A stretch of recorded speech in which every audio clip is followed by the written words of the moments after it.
जीवन हमें एक मौका देता है, इसलिए जब भी सही कॉलेज चुनने का समय आए तो सिर्फ मंगलायतन यूनिवर्सिटी आपके बेहतरीन भविष्य और सर्वांगीण विकास के।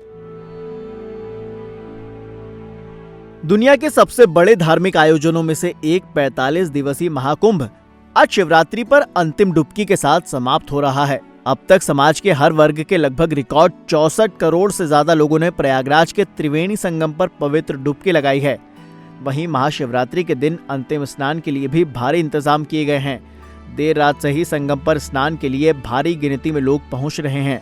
ये सुनिश्चित किया गया है कि महाशिवरात्रि पर शहर के सभी शिवालयों और महाकुंभ क्षेत्र में आने वाले श्रद्धालुओं के लिए सुरक्षा और व्यवस्थाएं पुख्ता हों। अंतिम स्नान पर्व के दौरान श्रद्धालुओं की भारी भीड़ को ध्यान में रखते हुए सभी सुरक्षा एजेंसियां भी हाई अलर्ट पर हैं। महाशिवरात्रि पर श्रद्धालुओं की सुविधा के लिए महाकुंभ पुलिस ने ऐसा प्लान बनाया है जिससे आने वाले भक्त नजदीक के घाट पर ही स्नान कर सकेंगे। इसके लिए सभी दिशाओं से आने वाले श्रद्धालुओं के लिए अलग अलग घाट निर्धारित किए गए हैं। आज पूरे मेला क्षेत्र को नो व्हीकल जोन घोषित कर दिया गया है, जिसके तहत किसी भी वाहन का मेला क्षेत्र में प्रवेश पूरी तरह से प्रतिबंध रहेगा। अलग अलग घाटों पर स्नान की क्या व्यवस्था है वो बताते हैं। दक्षिणी झूसी से आने वाले श्रद्धालु संगम द्वार एरावत घाट पर स्नान कर सकेंगे। उत्तरी झूसी से आने वाले श्रद्धालु संगम हरिश्चंद्र घाट एवं संगम ओल्ड जीटी घाट पर स्नान कर सकेंगे।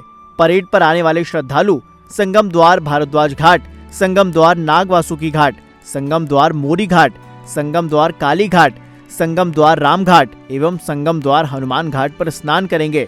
अरेल क्षेत्र से आने वाले श्रद्धालु संगम द्वार अरेल घाट पर स्नान कर सकेंगे। इसके अलावा पांटून पुलों का संचालन भी श्रद्धालुओं के भीड़ के दबाव के मुताबिक ही किया जाएगा। ये एक विशेष पर्व है। विशेष स्नान इसलिए है कि न सिर्फ ये हमारा आखिरी स्नान है, बल्कि ये महाशिवरात्रि है, जिसमें श्रद्धालु भारी संख्या में न सिर्फ स्नान करने आते हैं संगम पर, बल्कि वो जो शिवालय हैं, हमारे यहाँ प्रमुख शिव मंदिर है महाकुंभ क्षेत्र में, उनके भी दर्शन करने जाते हैं।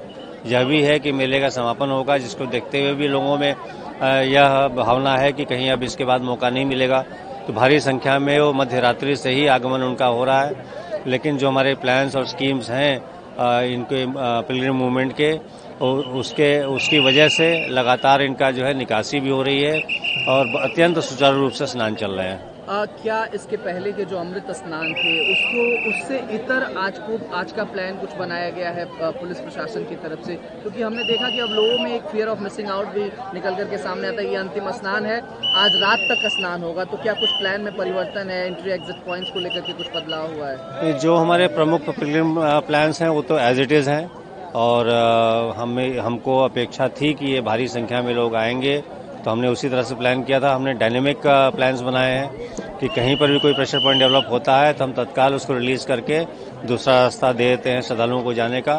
प्रमुख बात यह है कि अन्य स्नान दिवसों की अपेक्षा इस बार मंदिरों में भी भीड़ हो रही है, जिसके लिए हमने अलग से प्लान बनाए हुए हैं। आज की बात करें हम सर, तो आज मेला समाप्त हो जाएगा। क्या आगे भी कुछ दिन एक्सटेंशन भी किया गया है? क्योंकि कई जगह से ऐसी खबरें आ रही थी कि 2 या 3 दिन या फिर 7 तारीख तक कुछ ऐसे भक्तों का मूवमेंट लगा रहेगा स्नान करने के लिए, तो उसको लेकर के कुछ अरेंजमेंट या फिर कुछ उत्तर प्रदेश पुलिस तैयारी कर रही है? ये महाकुंभ तो तिथियों पर आधारित है और आज जो है हमारा आखिरी स्नान है, लेकिन संगम यहीं रहेगा, प्रयागराज यहीं रहेगा, श्रद्धालु सतत आते रहेंगे, तो उसके लिए तो फिर कभी खत्म नहीं होगा मेला। लेकिन जहाँ तक महाकुंभ की बात है, हमारा आखिरी स्नान है।